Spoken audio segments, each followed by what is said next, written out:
Hello fish fools, Jeff here. So this is my quarantine tank. It's a 10-gallon aquarium, and I'm showing this because I'm about to add some more fish to it. I just went to my local fish store today and came home with some new fish. 2 new species that I've never kept before. And right now in this tank are the fish that I got last week from my local fish store, and they are all doing great. So I got a pair of dwarf gouramis, male and female, 6 white clouds, and there's 3 endlers in here. There's the blue one, and there's a 2 yellow tiger endlers. They're all males. And I also got Japanese trapdoor snails, one there, one there. So yeah, all the fish I got last week, they're all doing good a week later, about actually 9 days later. And I haven't added any quarantine medications yet. I was going to wait until I got more fish to add so I could do them all together. I do realize there is a risk to doing that. Like as they are, all these fish from last week all appear to be doing good. And if I'm going to introduce new fish to them, that could present a risk, but this is my method of quarantining. I'll do them all in groups. All new fish will be treated with quarantine medications together. So let's check out what we got today.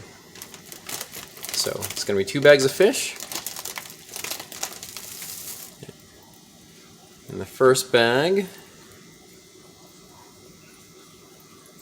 these are, it's hard to even tell what they are. They're very pale in the bag.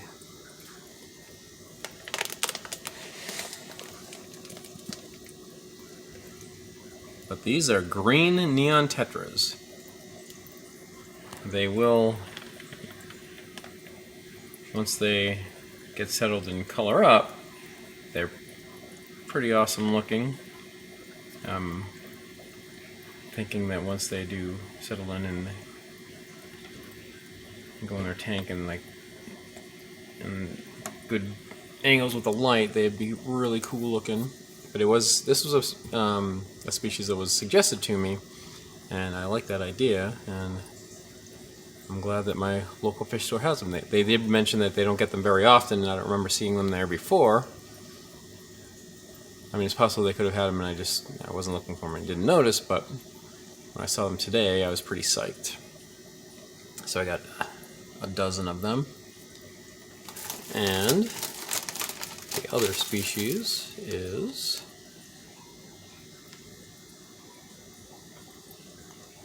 these are narrow wedge harlequin rasbors, or the SB or SBI rasbors. So these are also looking pretty pale in the bag. I got 8 of these. Dwarf gouramis looking awesome.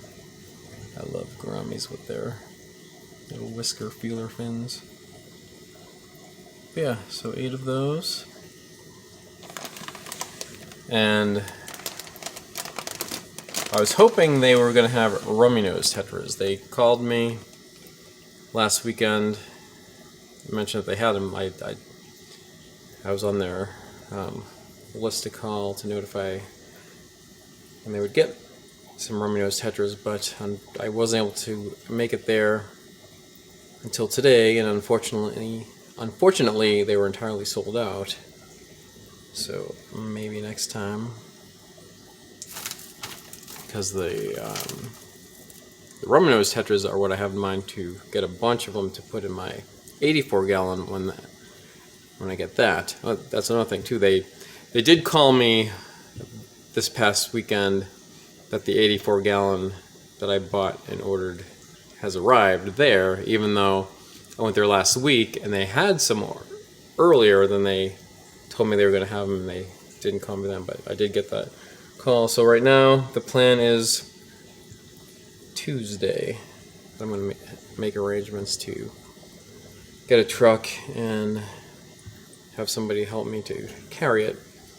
So to this point, all the aquariums that I have can be carried by just one person. Like the 40 gallons were my most recent tanks, and anything beyond that I will need help. So Tuesday is when that's going to happen. That's the plan. Alright, okay, so those are the two species of fish I got today. I also got some plants. So let's check out the plants. So in here we have wisteria. This is probably the 5th time I've bought wisteria. Some moneywort, which would be bacopa, or they had it listed as moneywort. I asked them if that was the same as bacopa, and she said it was similar, but I mean it looks the same. It's moneywort is what I've known bacopa to be. And there's an dwarf aquarium lily in here, and a couple bunches of corkscrew val, a different type of Vallisneria that I haven't kept before, but yeah. So I'm gonna put these in here for the time being. These will end up going in my, oh, there's not enough water in it to really sink, but or to go in other than just really floating directly on top. But I believe I'm going to put those in the 84 gallon when I get that. So yeah, those fish, plants. I also got something else. It's something I was going to get a couple of previous visits to my local fish store. They didn't have them at the time, but they had just a little bit left today, and I got some. I may have almost forgot, but somebody else was buying them, and it reminded me. So, live blackworms. So this will be the first time having live foods aside from guppy and platyfry that would be born in tanks that fish would eat, or like snails that my pea puffer would eat. But yeah, so I have finally graduated to live food. I'm also going to try to culture these. So these are supposed to be kept refrigerated, if intended just to be for feeding.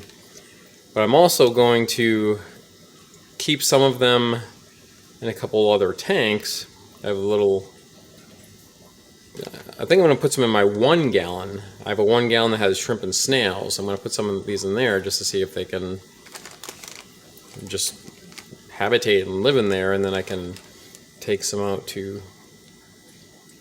I need to feed some fish. And a while back, before I started adding fish to my 40 gallon, when it had just the one platy in there, I had an idea of just throwing some blackworms in there so they could just live in the tank, but I've since added more fish, so who knows if I put them in there if they'd get eaten before they can settle in. But yeah. And I have another little half-gallon tank thing that I'm going to try to put some in. So I'll put some in multiple places. See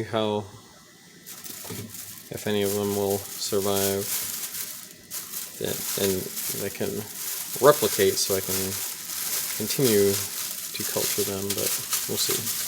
And I also, for the hell of it, got this. It was suggested, this little cone feeder thing, so I was like, oh, okay, why not? So I'll try this when I feed them the first time. And why don't we do that right now?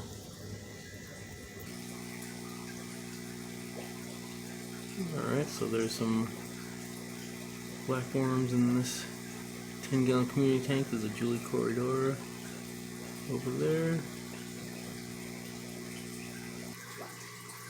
in this 40 gallon. I put some in that cone, but then it just kind of got bounced around. There's a suction cup thing, but it's not like sideways, it's like down. So these are really, I think it wasn't like designed to like suction against the glass, but whatever. And that little clump like balled up in the cone, now it's over here. It's only 3 black neon tetras in here. If they find it, they can have it. If not, then so be it. Then the worms can live in this tank, and then when more fish get added, they can eat them. In here in my 29 gallon tank, I just dropped another batch in here. I had dropped some in already before this and they ate it up. This is really the main reason why I wanted to get black worms for Corydoras. So this tank has Panda Corydoras. I do want to try to do some Corydora breeding. In this tank, one Corydora did hatch out and grow when I spotted like a little between like fry and juvenile swimming around, but I never did see the eggs. I never really noticed them spawning, but that just was enough to let me know that they'd be capable. And now with live food in their diet, live black worms, from what I know, that does induce spawning behavior. So let them eat some of that. It'll be, with a community tank it'll be harder, but if I ever do see some eggs, I can maybe take them out if I can get them before they get eaten, or even might just take the Panda Corydoras out and have them breed in another tank, like maybe this one right below is a 20 gallon. This has no fish in it right now.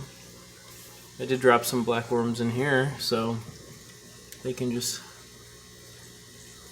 live in here until fish are added.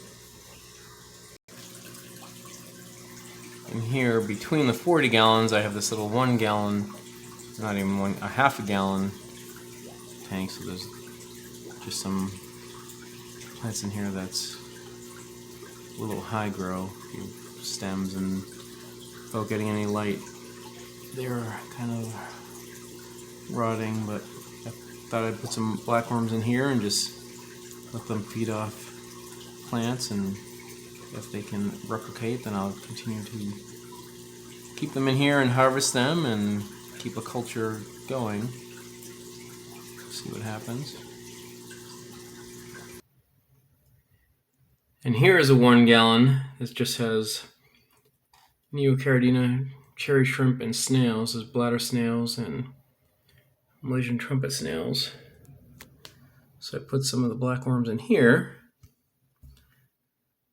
just for the hell of it. So we'll see how they do, if they can just live in here, cohabitate with the shrimp and snails, and then maybe I can take some out too when it's time to feed the other fish.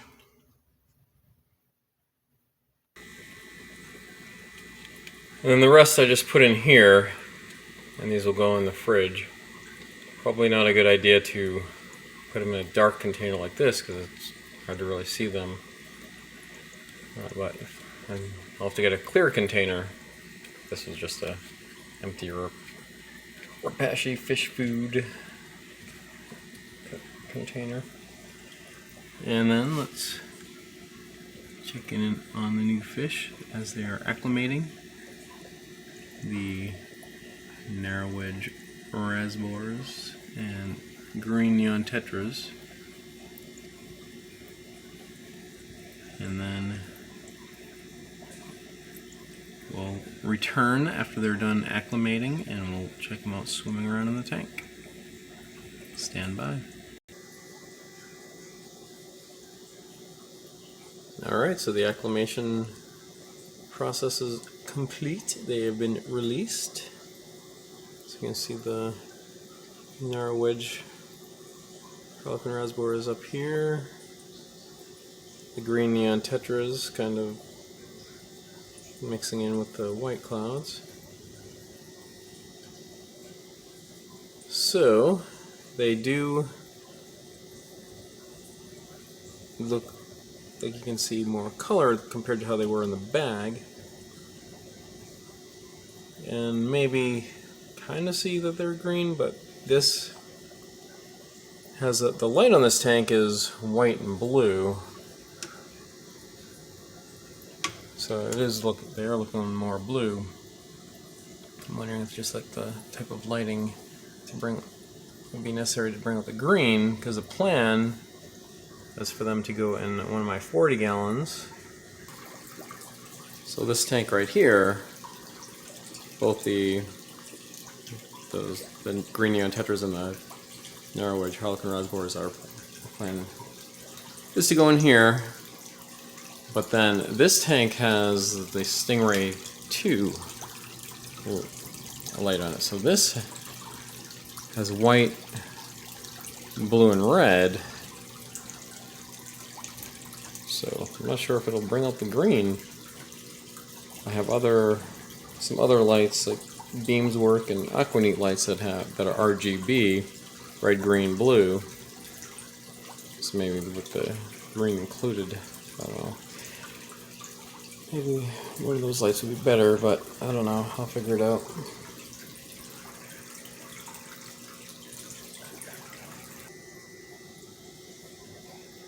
Yeah, so as they are in the quarantine tank, I'll give them a few days in here before I start the quarantine medications, and then maybe in around 2 weeks or so, maybe less, I will move them to other tanks. But yeah, none of these, like I want to get some fish from the 84 gallon that's coming, but I think that'll be in another quarantine batch. So I might end up ordering some fish online just to get some of the fish that I want. So I'm thinking, I have a fish in my cart on Aquahuna, so I haven't decided if I'm gonna go through with that, but there's fish that I want, like, because I do want to get some more Denison barbs or roseline sharks, and stir by corridors, and I can get some rummy nose tetras from them if I'm not able to get them from my local fish store. So I am concerned because it's about to get really hot here in southern Nevada, in the Mojave Desert. So getting fish when it's this hot, I believe they would pack them with cool packs. I'm just concerned because if they're fish getting delivered, it's more likely that I won't be able to make arrangements, like to be home when they arrive to bring them in right away. So I don't know if even with a cool pack, I don't know if they'd be able to, like, say if they got delivered around noon and I wasn't able to get them like 6, 7, 8 hours later, even with a cool pack, if they were left out in like 100 degrees or 110 degrees. So I don't know, that might have to wait until after the summer, but it'll be gradual anyway, because I mean, for one thing, I'd want to cycle that tank, and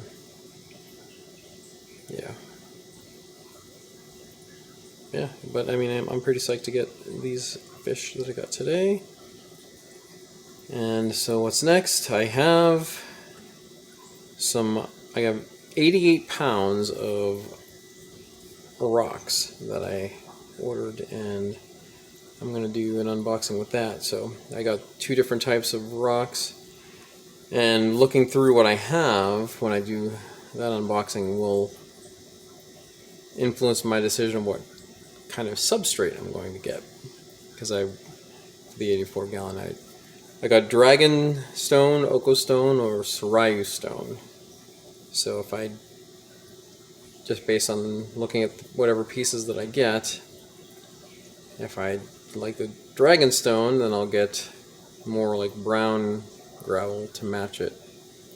Or if I decide to go with the Sarayu Stone, then I'll go with black substrate. Yeah. Alright, well that's it for now. And remember, I'm Jeff, and I enjoy fishies. Thanks for watching.